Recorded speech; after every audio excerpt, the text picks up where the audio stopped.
मुझे ईदी में क्या मिला? गोल्ड, डायमंड, पैसे या फिर कुछ और? ये मैं व्लॉग के एंड में रिवील करूंगी, इसलिए जानने के लिए व्लॉग को एंड तक जरूर देखें और मेरे व्लॉग को बहुत सारा प्यार दें।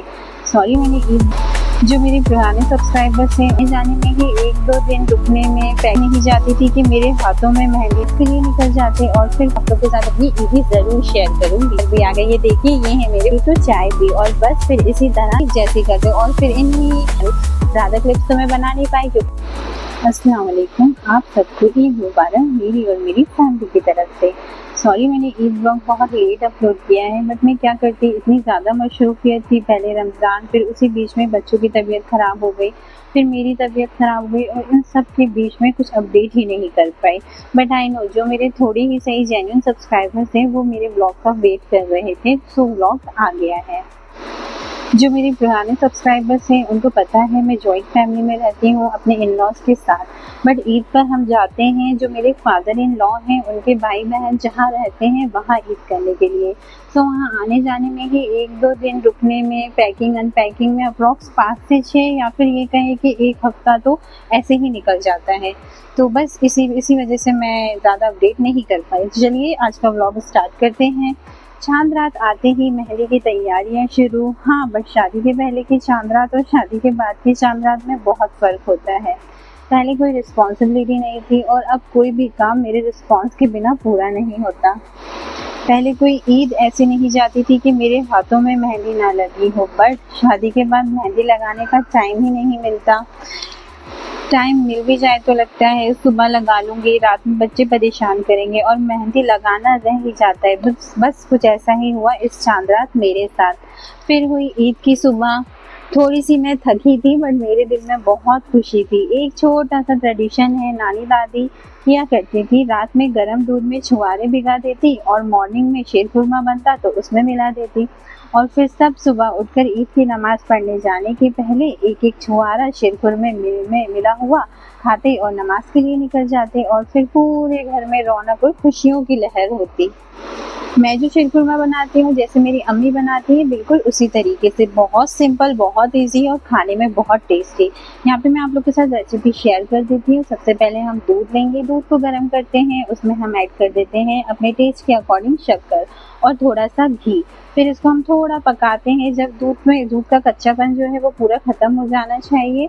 और जितना अगर आप चाहें तो इसे थिक कर सकते हैं, लेकिन हम इसे थिक नहीं करते। तो इसमें दूध में शक्कर और घी मिलाने के बाद हम इसे थोड़ा सा पकाते हैं। जब तक ये पकता है हम एक कढ़ाई में थोड़ा सा घी लेते हैं और अपनी पसंद की जो भी ड्राई फ्रूट्स आपको पसंद है उसमें डाल देते हैं। फिर इन ड्राई फ्रूट्स को हम रोस्ट करते हैं। जब ड्राई फ्रूट्स रोस्ट हो जाएंगे तो हम इन ड्राई फ्रूट्स को उस दूध में मिक्स कर देंगे। ठीक है, फिर एक बार ये सारा कुछ मिक्स करने के बाद हम थोड़ा सा इलायची पाउडर भी डालते हैं दूध में, एक हल्के से फ्लेवर के लिए, और किसा हुआ नारियल डालते हैं। किसा हुआ नारियल ज़्यादा नहीं डालते, थोड़ा कम ही डाला करें, क्योंकि कई बार क्या होता है नारियल का टेस्ट अच्छा नहीं होता तो उसमें ऑयल का एक अजीब सा फ्लेवर आता है। तो हम इसमें किसा हुआ नारियल और अपने जो रोस्टेड ड्राई फ्रूट्स है उसको ऐड कर देंगे। फिर इसे 10 से 15 मिनट के लिए पकाएंगे और हमारा शीरखुरमा रेडी है। कुछ लोग इसमें सेवइयाँ भी ऐड करते हैं, बट क्योंकि हमारे घर में सिर्फ सबको विदाउट सेवइयाँ खाना पसंद है तो हम बिना सेवइयाँ के बिल्कुल ऐसे ही सिंपल तरीके से शीरखुरमा बनाते हैं। एक बार ट्राई ज़रूर करना, बहुत ईजी है और यकीन माने खाने में बेइंतहा टेस्टी लगता है। तो ये है हमारा शीरखुरमा। ये ईद के दिन का नहीं है, ये जब हम लोग वहाँ से वापस आ गए थे तब मैंने घर में बनाया था, वो मैं आप लोग के साथ शेयर कर रही हूँ। बिल्कुल इसी तरीके से हम ईद के दिन भी शीरखुरमा बनाते हैं और वो जो रात में भिगाए हुए छुआरे होते हैं उसको इसमें ऐड कर देते हैं। फिर नमाज से आने के बाद सबसे पहले ईद मिलते हैं, ईद ही देते हैं। बच्चों को तो ईद में सबसे ज़्यादा एक्साइटमेंट ईदी का ही होता है। शादी के पहले मुझे भी अम्मी पापा की ईदी का वेट होता था और अब वही खुशी मैं अपने बच्चों में देखती हूँ। सबसे पहले अम्मी पापा ईदी देते थे और अब वेट होता है शौहर जी क्या देंगे ईदी में। इस बार तो शौहर जी की तरफ से मुझे तो मेरी ईदी चांद रात पर ही मिल गई थी ताकि मैं उसका यूज़ ईद के दिन कर सकूँ। जानना है मुझे क्या ईदी मिली, गोल्ड या डायमंड या कुछ और, तो व्लॉग में एंड तक बने रहना। मैं लास्ट में आप लोग के साथ अपनी ईदी ज़रूर शेयर करूँगी। इन्हीं खुशियों और अपनों के बीच में हंसते खेलते खिलखिलाते हुए ईद की सुबह से कब जोहर का वक्त हो गया और कब असर की नमाज का वक्त हो गया पता ही नहीं चला। और इसी बीच में प्लान बना कि रात का डिनर तो पूरी फैमिली बाहर ही करेगी। और फिर हम सब ने असर की नमाज पढ़ी और सब चले गए घूमने के लिए। हम घूमने गए डैम, वहीं हमने खाना बनाया, खाया और सबके मजे भी लिए। हम डैम गए, वहीं हमने खाना बनाया और खाया और फिर घूम फिर कर हम इशा की नमाज तक वापस घर भी आ गए। ये देखिए, ये है मेरे पूरे फैमिली मेंबर्स, माशाल्लाह से बहुत बड़ी फैमिली है हमारी। हम सब के सब घूमने गए थे, ये देखिए। और यहाँ पे मैंने छोटी सी क्लिप बनाई थी, मेरी बेटी मेरी गोद में सो रही थी तो मैंने अपने हाथों की और वो वहाँ का ये जो नज़ारा है इसकी छोटी सी क्लिप बना ली। ज़्यादा क्लिप्स तो मैं बना नहीं पाई क्योंकि फैमिली के साथ इतनी बिजी हो गई थी कि मुझे ध्यान ही नहीं रहा कि मैं व्लॉगिंग करती हूँ और मुझे क्लिप्स लेना है। लेकिन फिर भी जो मैंने थोड़ी बहुत क्लिप्स ली है वो आप लोग के साथ शेयर कर रही हूँ। अगर आपने मेरा व्लॉग यहाँ तक देख लिया है और आपको अच्छा लग रहा है तो प्लीज़ मेरे चैनल को सब्सक्राइब करिए और व्लॉग को शेयर और लाइक ज़रूर करिए और कमेंट भी करिए। और खाना वाना खा पी कर हम इशा की नमाज तक घर आ गए। फिर इशा की नमाज पढ़ी, सबको चाय की तलब लगी तो चाय पी और बस फिर इसी तरह ईद की सुबह से कब रात हो गई पता ही नहीं चला। फिर एहसास हुआ कि माह रमज़ान चले गए, ईद का दिन गुजर गया। दिल थोड़ा गमगीन हुआ, थोड़ा मायूस हुआ, लेकिन फिर अल्लाह ताला ने एहसास कराया कि अल्लाह की रहमत से हमें कभी मायूस नहीं होना है।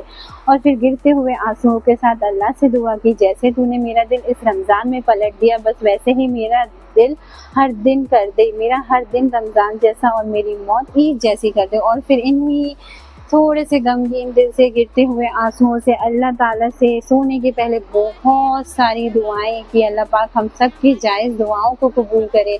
अल्लाह पाक जैसी हिदायत हमें रमज़ान में देता है, जैसी हिम्मत हमें रमज़ान में देता है हर बुराई से बचने के लिए, अल्लाह पाक हर रोज़ हमें ऐसी ही हिम्मत हिदायत दे कि हम कोई गलत काम ना करें, हम हर बुराई से बचें।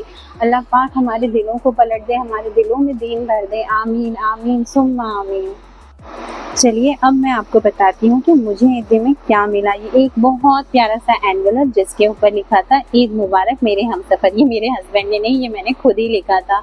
एक्चुअली मेरे हस्बैंड ने मुझे दिया तो मैंने कहा आप इस पर कुछ लिख तो देते, तो उन्होंने मुझसे कहा तुम्हारी हैंड राइटिंग अच्छी है तुम खुद ही लिख लो। तो मैंने कहा मैं क्या लिखूँ, तो उन्होंने कहा लिखो ईद मुबारक मेरे हमसफ़र। अल्लाह पाक हर शौहर और बीवी के दिल में एक दूसरे के लिए बेइंतहा मोहब्बत दे, आमीन। तो चलिए हम लोग मैं आप लोग के साथ जल्दी से शेयर करती हूँ कि मुझे ईद में क्या मिला। मुझे मिले बहुत क्यूट से छोटे से इत्र की बॉटल्स, बहुत ही लाइट फ्रेगनेंस की। मुझे इत्र बहुत पसंद है बट मैंने ईद के दिन इनका यूज़ नहीं किया बिकॉज मुझे बहुत सी जगह ईद मिलने जाना था और मैं जब बाहर जाती हूँ तो किसी भी टाइप का इत्र या फ्रेगनेंस लगाना अवॉइड करती हूँ। जब मैं घर में रहती हूँ मोस्टली अपने हस्बैंड के साथ ज़्यादा लोग नहीं होते, बस तभी मैं इत्र या किसी भी अच्छी फ्रेगनेंस का यूज़ करती हूँ। वो आप लोगों को मेरा ईद का व्लॉग अच्छा लगा होगा। मेरे पास जो भी छोटी मोटी सी क्लिप्स थी उसी से मैंने अपना व्लॉग बना दिया। अच्छा लगा हो तो मेरे चैनल को सब्सक्राइब ज़रूर करें, मेरे वीडियो को लाइक करें और नीचे कमेंट करके ज़रूर बताएं कि आपको किस टाइप के व्लॉग्स पसंद है। मैं आप लोगों के साथ वैसे ही व्लॉग्स शेयर करूंगी। बस यही था हमारा ईद का दिन, जिस दिन हम सब बहुत खुशी से एक दूसरे से मिलते हैं और ये जो पल होते हैं ये हमारे लिए यादगार पल होते हैं। अल्लाह ताला सबके दिलों में एक दूसरे के लिए मोहब्बत पैदा करे और सब रिश्तेदारों को एक दूसरे के साथ अच्छे से रहने की, अच्छे तरह से बर्ताव करने की, अच्छा बिहेव करने की तौफीक दे, आमीन सुम्मा आमीन। आप लोग भी दुआओं में याद रखें, मेरे बच्चों के लिए दुआ करें। मैं भी आप सबको जो मेरा व्लॉग देख रहे हैं उनको अपनी दुआओं में ज़रूर याद रखूंगी। अल्लाह हाफिज़, टेक केयर, बाय बाय।